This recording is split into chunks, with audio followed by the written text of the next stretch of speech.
Titanic release করছে, মানে ইট is this 1997, 20 বছর পরে কিন্তু, হ্যাঁ, 32টা স্ক্রিন থেকে উই হ্যাভ জাম্পড টু 4200টা স্ক্রিন আচ্ছা in a span of 20 years. And if you come to 2024, আমি ডুম 2 বলে একটা ছবির উদাহরণ দিচ্ছি, number of screens on the first week 37,000. So 32 থেকে আপনি এক লাফে 1977-এ 32, 2024-এ ওটা 37,000 স্ক্রিনে চলে আসছেন। মানে it's not a joke, can't be coincidental. তো আপনাকে একই সঙ্গে সারা বিশ্বে এটাকে জুড়তে হবে। এবার এই জোড়ার প্রাইমারি চ্যালেঞ্জটা কি ছিল?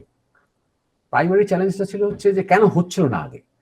তার প্রাইমারি চ্যালেঞ্জটা ছিল হচ্ছে ফিজিক্যাল ফিল্ম প্রিন্ট।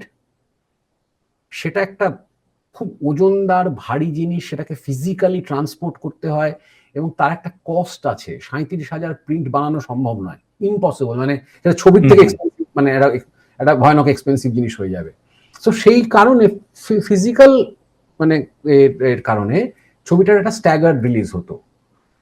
তো the coming of digital is the মানে ওয়াটারশেড মোমেন্ট। এবার এখানেও আমার যেটা বক্তব্য সেটা হচ্ছে যে এটাও গ্লোবাল ক্যাপিটালিজমের কারণেই, এই বিগ কর্পোরেটদের কারণেই হয়েছে বা ইনভেস্টরদের কারণেই হয়েছে।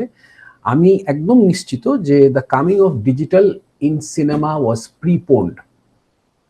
যদিও প্রিপোন বলে কোনো শব্দ, মানে প্রিপোনটা ভারতীয় ইংরেজি, বাট আমি তো মানে বলছি যে এটাকে আগে নিয়ে করা হয়েছে।